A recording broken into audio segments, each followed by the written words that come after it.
naked man with pot on his head saves hundreds from vicious boss. That's not the way I expected to start this. I'm that nomad Chad. It's been a pretty quiet week. And this is the loading screen. When a naked man offers you help in real life, you might be hesitant because why the hell is he naked? But when you play Souls games, that's a different matter. So let me tell you a story of Let Me Solo Her, a character who has been making the rounds lately. Let Me Solo is a player who is helping people defeat Melania, Queen of Rot, which is one of Elden Ring's harder bosses and arguably one of FromSoft's harder bosses. Now, for context, FromSoft is a company that is notorious for making difficult bosses, well, just difficult games in general. So you get the gist. So why the hell do you do this naked? That is just simply a show of strength. There is simply no fear in this man's heart. And you know what? He's getting all the praise he deserves. Because he's doing the good thing, he's helping other players defeat Melania and continuing their quest. And for anyone who says using summons to finish Souls games is cheating, guys, it's in the game for a reason. It's a mechanic. Let people use it. Leave us alone. Let Me Solo has received a ton of tributes across the internet, and for good reason. I mean, when you've beaten one of the hardest bosses in the game over 300 times, that deserves some praise. He's even gone as far as apologizing for the few times that he has lost to her for whatever reasons. My guy, you've beaten her so many times while naked. You don't need to apologize. Like, you clearly don't have fear in your heart when you are fighting naked. And I respect that. Also, please help me when I eventually play Elden Ring. Please.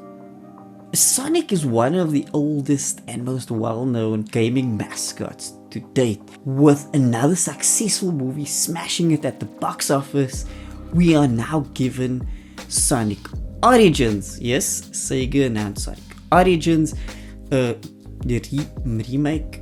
Well, it's not a remake, like a remaster of the original Sonic games, all tied together with some cool animated cutscenes. It's fantastic because I played Sonic and Knuckles back in the day.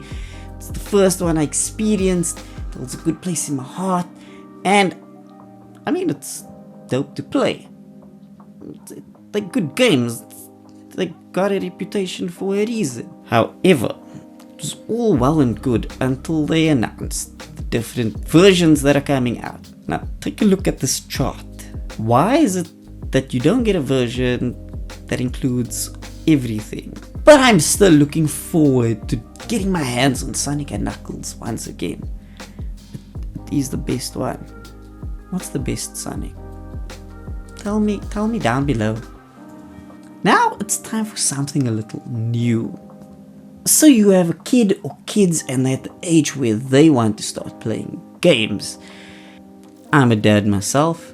I play a lot of video games, and I want to give you a few handy tips that might help you along the way. Tip number 1. Play games with your kids.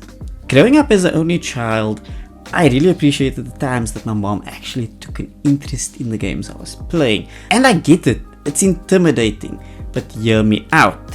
Let them teach you about games. It'll give them a massive confidence boost and allow them to teach you about something that they enjoy. Don't just detract from it because it's a video game. It's also a great way to get in touch with what they're playing. And maybe you'll discover a new hobby for yourself. And I will present more tips next week, so you better watch out for that. But for now, next section. Demon Slayer fans, rejoice! Season 3, the Swordsmith Village arc has finally been announced. It's great, I'm excited. Tanjiro's off to go get his sword fixed finally. And you know, nothing's gonna go wrong. because anime, it's just fixing a sword. What could possibly go wrong? To be honest, after the quality that UFO Table has been producing over the first 2 seasons, I'm actually low-key terrified at how they're gonna up it this time. So, something to look forward to. Will we survive? I don't know.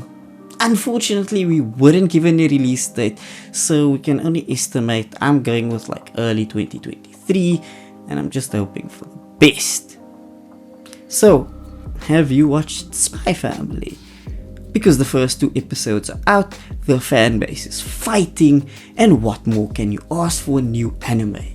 It's a pretty straightforward plot following a spy who has to build a family to execute a mission, not realizing that the girl he adopts as his daughter and the woman he marries as his wife are an esper and an assassin, respectively.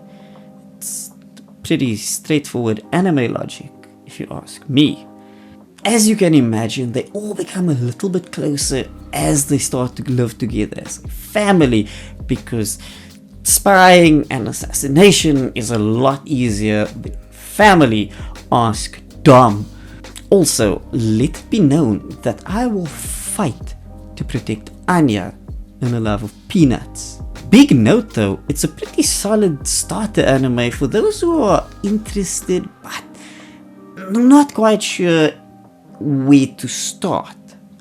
I should not have started my wife on Attack on Titan. She's never gonna watch anime ever again.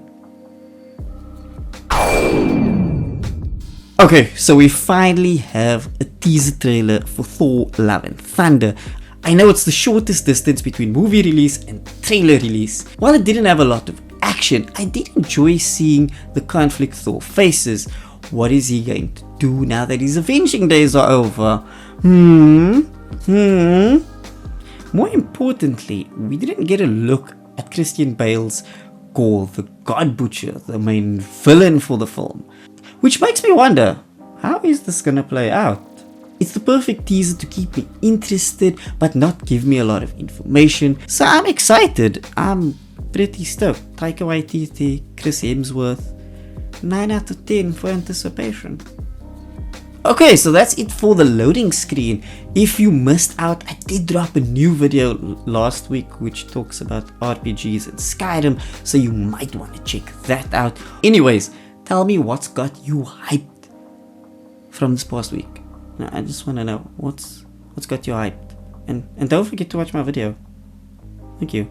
As always, I am that lost soul. I am that wandering wanderer.